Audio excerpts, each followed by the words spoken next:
Er I ikke hakket med? Jeg tror sådan, ja. Lad os prøve det.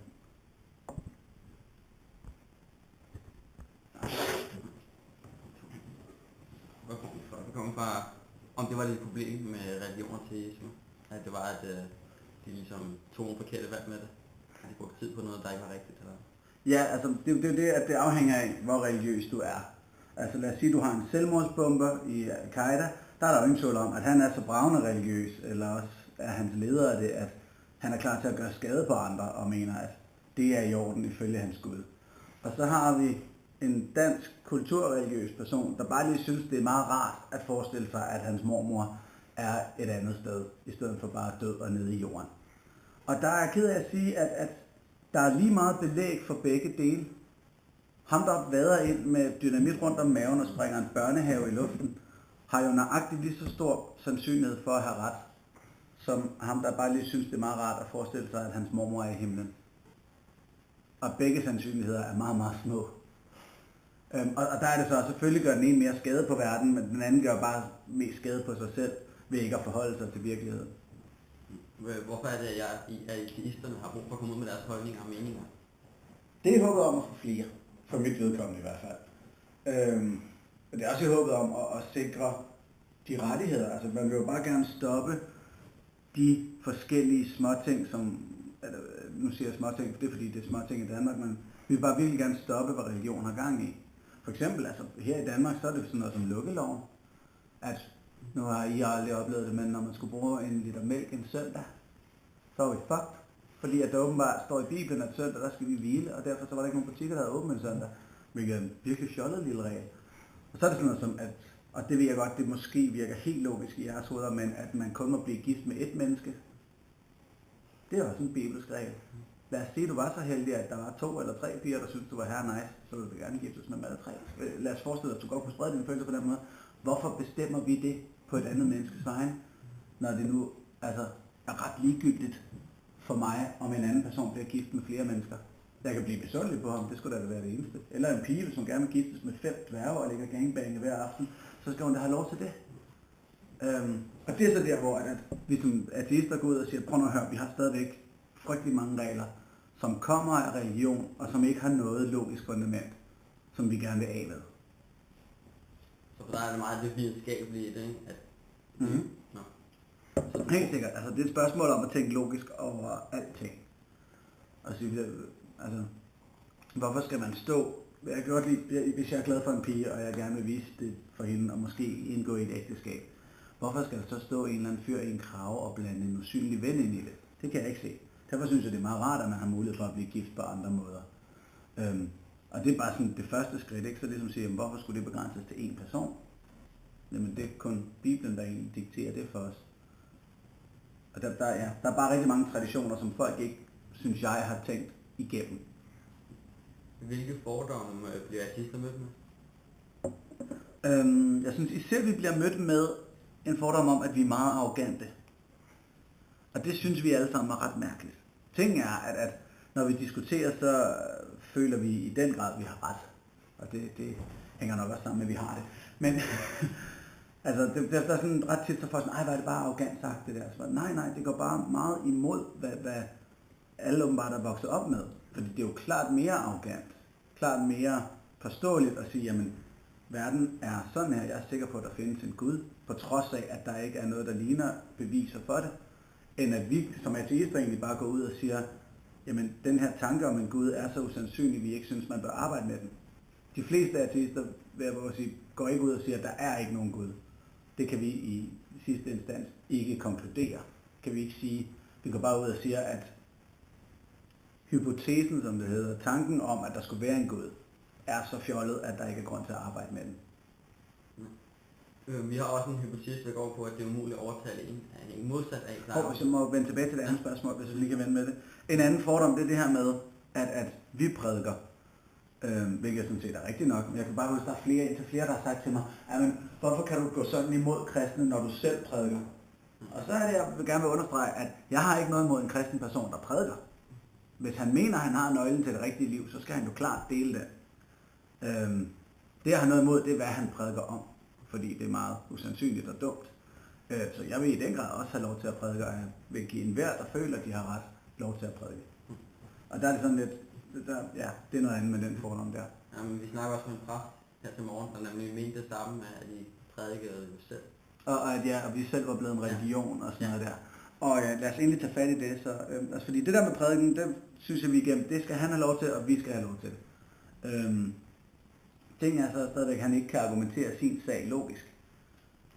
Og så det her med, at vi er blevet en religion selv. Altså ateister tror også på noget af det, som nogle mennesker siger. Og det er ikke rigtigt. Altså en ateist er udelukkende defineret ved en person, der siger, guddomme er der ikke nogen grund til at arbejde med.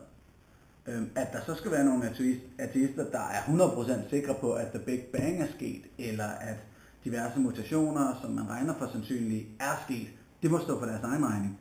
Det eneste, vi siger som ateister, er, at Gud er en fjollet tanke, som ikke bare er usandsynlig, men også unødvendig, og for verden som helhed tilsyneladende også ubelejlig. Så der er ikke noget religiøst bag det, selvom vi samler os.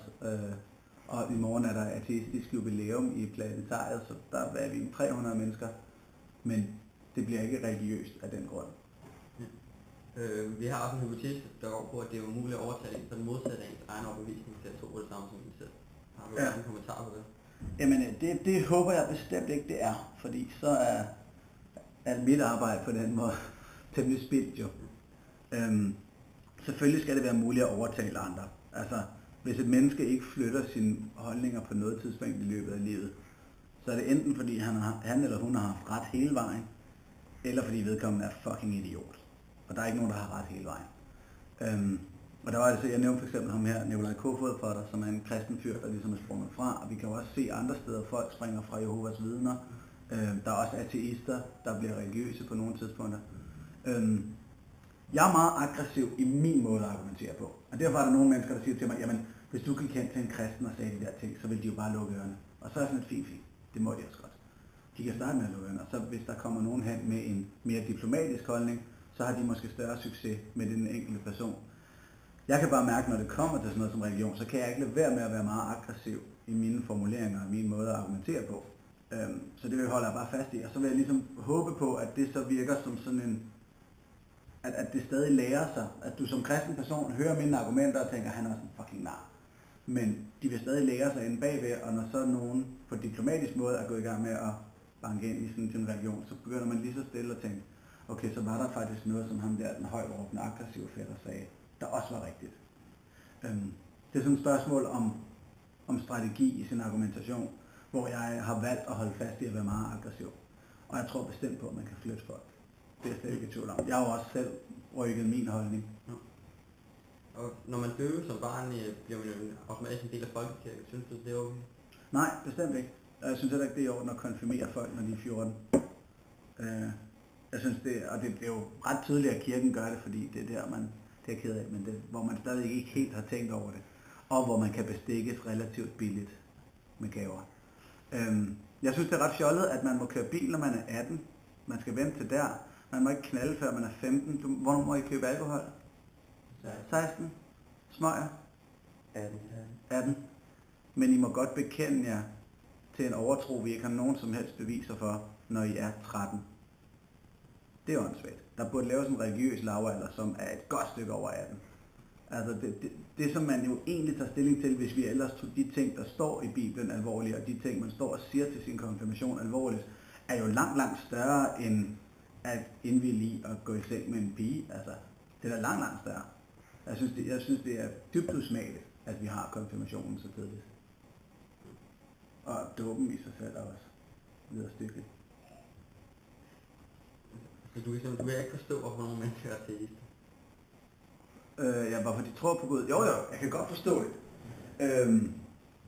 Jeg kan sagtens forstå, hvis man især er vokset op med det, at så er det meget svært at gå bort fra.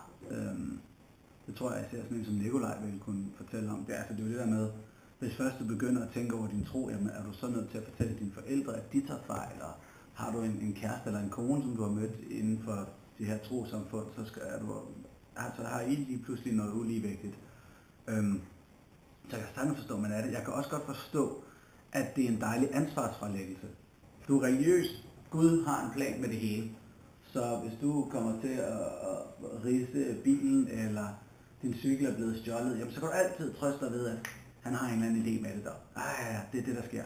Og at din mormor, når hun er død, så er hun deroppe, og det er meget sjovere deroppe, og sådan noget der. Det er jo bare en lang række trøstemuligheder, som jeg sagtens kan se, vil gøre livet nemmere. Bare ikke, hvis man tænker dem igennem. Når man først begynder at tænke over det. Og det er jo så det, folk ikke har lyst til. Så sådan, det er ubehageligt at tænke på, at min mormor er helt væk, og det er ubehageligt, at jeg selv har ansvaret for alt, hvad jeg laver, og så videre. Men når først man har vendt sig til den tanke, og kommet ud på den anden side, hvor man bare erkender, at der er kun det her liv, cirka 80 år på den her jord, og så handler det ellers om at hygge sig mest muligt, og gøre det mest hyggeligt for dem, man er sammen med. Og i det hele taget prøve at være et godt menneske. Så er det virkelig en dejlig tanke. Den vil jeg anbefale til alle, at den erkendelse, den er virkelig rar. Ja. Jeg har ikke rigtig flere spørgsmål. Nå, Ja. det var da skide godt. Ja. Noget, I tænker, vi skal dykke længere ned i? Ja. Nej, det ved jeg ikke. Nej. Fordi hvis vi skal længere ned i det her med Ja. at omvende andre, eller sådan, hvordan man tager den her krig på ord, der er imellem teister og ateister, så er det jo måske sådan en som Nikolaj. Jeg ved ikke, om du har skrevet til ham eller i ham. Ja, fordi jeg tror, han kunne være ret spændende. Ja. Jamen fedt. Yes, super. Det var da mega effektivt. Ja.